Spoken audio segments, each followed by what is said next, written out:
Tonight, training tools. Lakeland College welcomes a big addition to its power engineering program. Plus, the taste of treatment.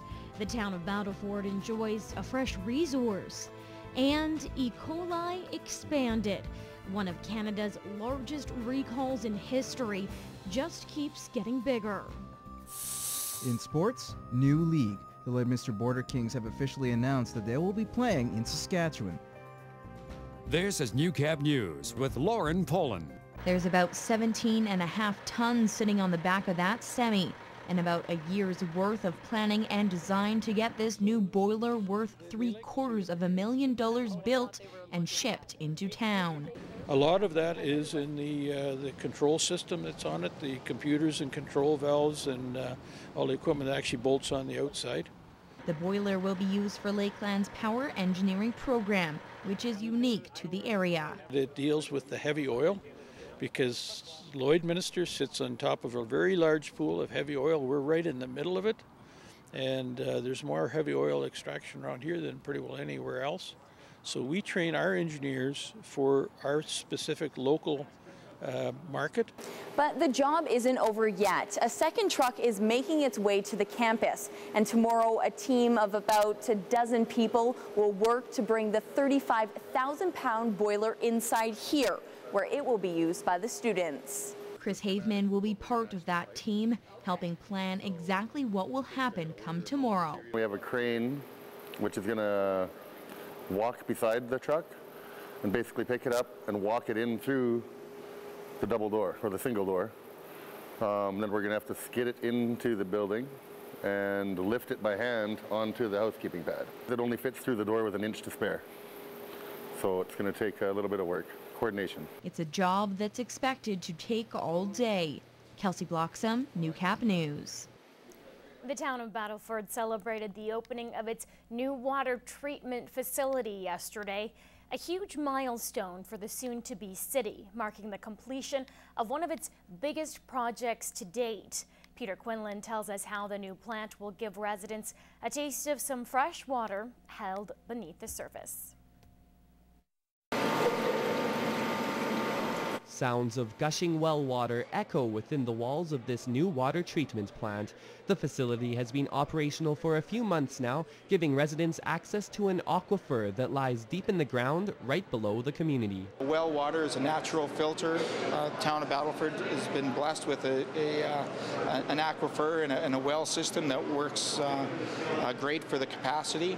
So I'm not sure why every other community doesn't do the same.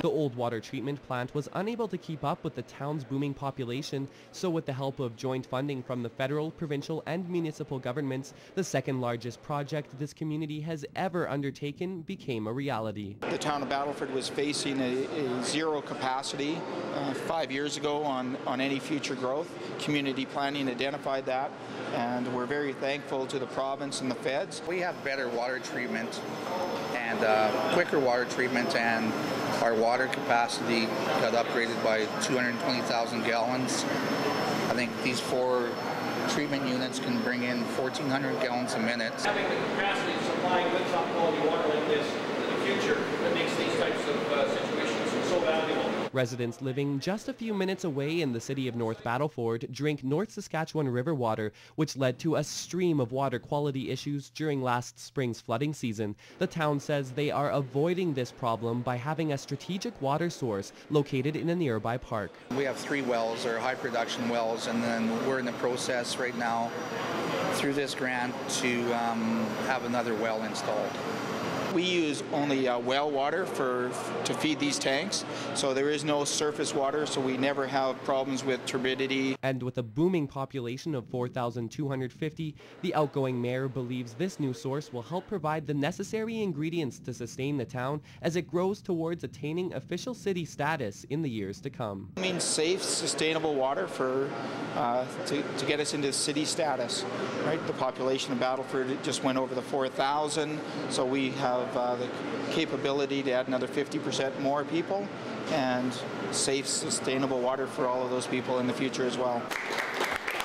Peter Quinlan, Newcap News. We continue our Lloydminster Council candidate profiles tonight, starting with Lachlan Cummine. Cummine was born and raised in Lloydminster and believes his business experience and common sense thinking will be an asset on City Council. Elise Cox sits down with Cummine to find out more. I think being born and raised here, I've seen the city grow. I've seen it go through its ups and downs with the oil spikes, you know, the prices and then the drops. I was here when the national energy policy came about. So I've seen what happens to the city when it goes through those things. So the experience is there. Certainly operating a small business, you get lots of experience that way. And then being in the real estate field now for 18 years, you get used to working and dealing with the public.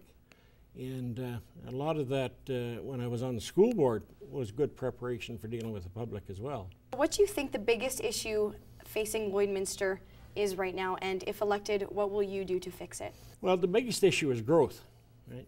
And I would like Lloydminster to be a friendly city to come in and do business, right? I'd like people, you know, to work here, you know, retire here.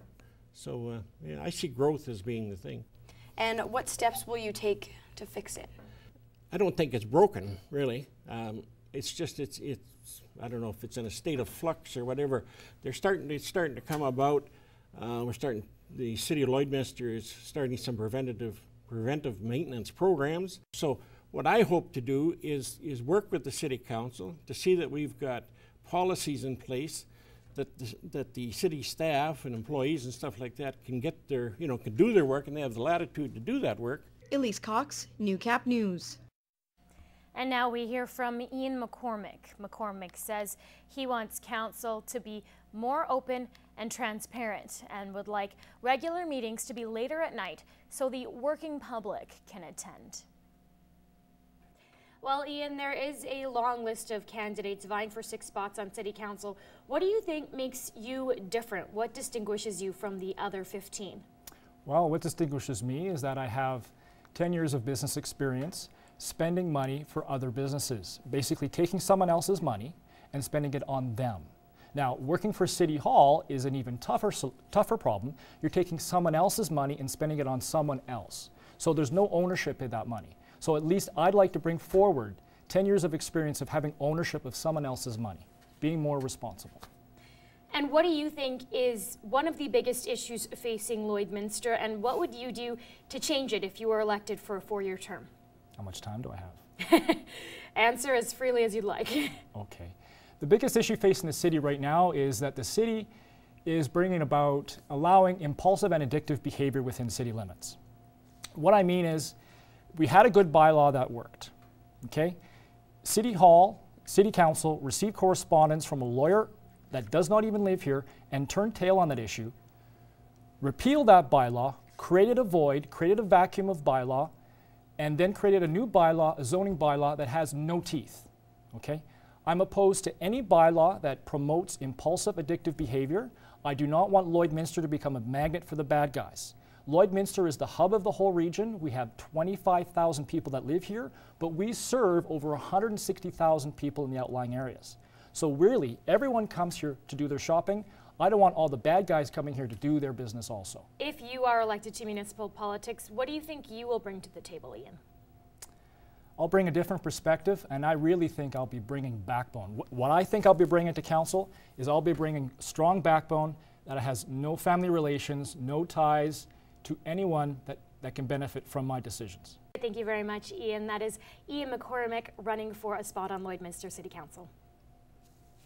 And we will be continuing our candidate profiles tomorrow. Tune in to hear from Belinda Halbach and Chris McQuid. Meantime, the city of North Battleford is gearing up for an election of its own, although the mayor's job is already filled by a familiar face. Incumbent Ian Hamilton went uncontested and is taking his 2nd term as mayor. It's my privilege and my honor to be able to serve my community in another 4 years. I'm very, very grateful to the citizens of North Battleford to afford me that opportunity. Although there is no race for mayor, 12 candidates are in the running for 6 council jobs. I think it's very indicative of the interest of the community. So there isn't the apathy that exists it has existed in prior years. Hamilton says there are challenges moving forward, accommodating infrastructure and capital requirements to the growing city and other pressing matters. Issues with the our #1 rating in the Crime Severity Index. That's going to be a high priority for the next council for sure. Voters hit the polls October 24th.